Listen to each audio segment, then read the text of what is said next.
सो hi guys, आज हम एक जावास्क्रिप्ट का टॉपिक पढ़ेंगे। इस टॉपिक का नाम है क्लोजर।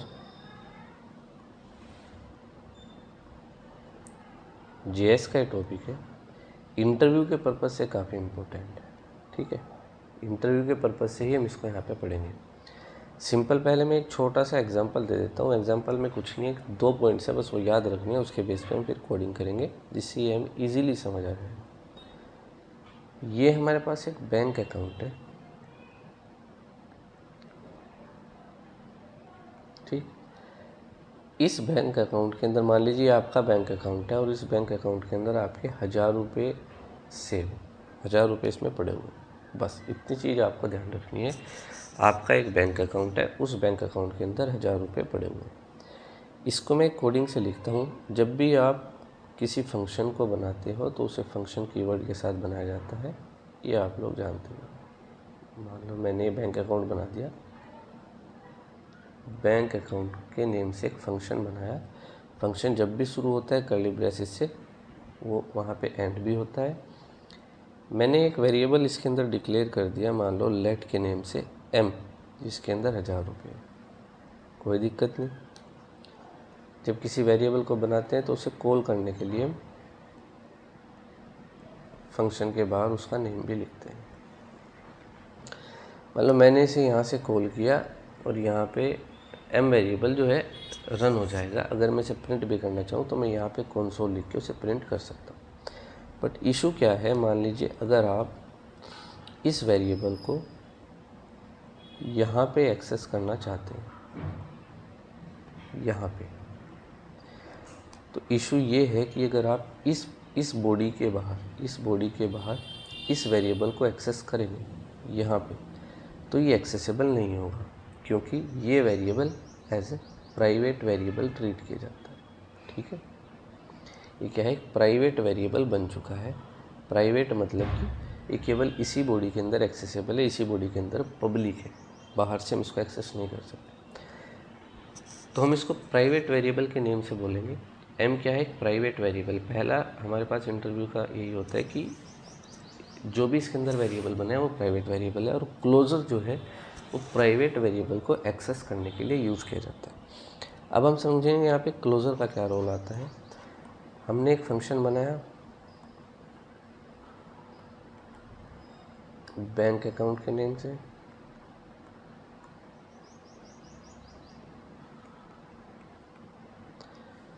फंक्शन का नेम था m, वो वेरिएबल का नेम है m। अब इसको एक्सेस करने के लिए हमें क्या करना पड़ेगा। मान लो हम सेम केस कर रहे हैं कि हमने बैंक अकाउंट को यहाँ से कॉल किया, ठीक। वहाँ से जो हमारे पास, मान लीजिए हमारे पास ये फंक्शन कुछ रिटर्न करता है, ठीक है। रिटर्न क्या करता है वो हम बाद में डिसाइड करेंगे। फंक्शन ने कुछ रिटर्न किया, वो हमने किसी वेरिएबल में रख दिया, मान लीजिए वो x वेरिएबल में हमने रख दिया। सिंपल। जो यहाँ पे रिटर्न हो रहा है, बस आप समझो कि ये ही क्लोजर है हमारे पास। जो भी यहाँ से रिटर्न होगा वही हमारे पास क्या होगा, वही हमारे पास क्लोजर होगा, ठीक। तो अब मैं क्लोजर की आपको डेफिनेशन बताता हूँ।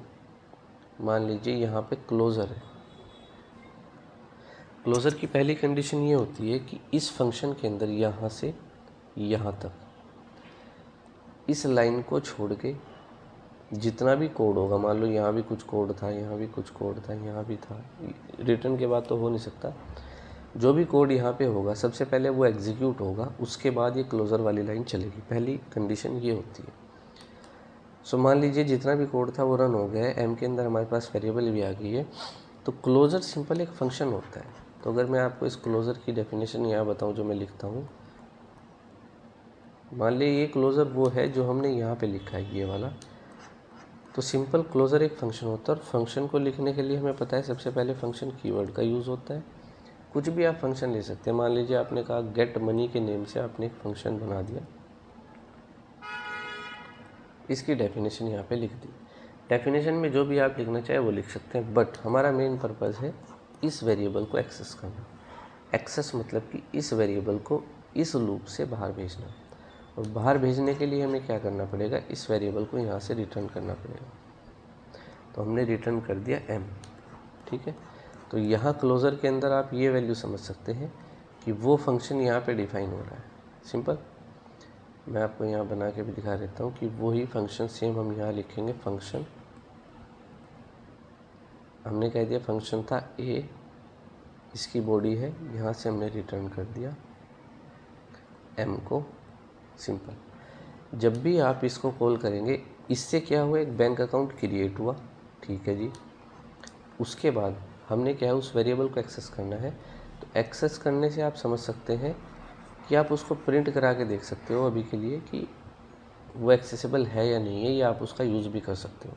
यूज़ कैसे करोगे, जहाँ पर भी आप ये चीज़ें लिख दोगे इसका मतलब होगा कि वो वेरिएबल एक्सेसिबल है, मतलब कि 1000 रुपये आपके बाहर, इस वेरिएबल, ये जो वेरिएबल है वो बाहर आ चुका है। सिंपल। तो हमने दो चीज़ें पढ़ी। पहला, क्लोज़र जो है वो प्राइवेट वेरिएबल को एक्सेस करने के लिए यूज़ किया जाता है। दूसरा, क्लोज़र तब रन होता है जब आउटसाइड फंक्शन कंप्लीट हो चुका हो, उसके बाद ही रन कर सकते हैं। जैसे कि हमारे पास एक फंक्शन ए है जिसे हम इनर फंक्शन बोलेंगे। इनर क्यों बोल रहे हैं, क्योंकि ये इस फंक्शन के अंदर है। तो अगर ये बाहर का फंक्शन, तो इसको बोलते हैं आउटर फंक्शन, ठीक है जी। सिंपल। आउटर फंक्शन की इम्प्लीमेंटेशन होने के बाद इनर फंक्शन रन होगा। इनर फंक्शन यूज़ होता है इस प्राइवेट वेरिएबल को एक्सेस करने के लिए, यूज़ करने के लिए, जिससे कि हम इस प्राइवेट वेरिएबल को इस फंक्शन बॉडी के बाहर से यूज़ कर सकें। So that's all from my and. अच्छा लगा तो ठीक, नहीं तो बहुत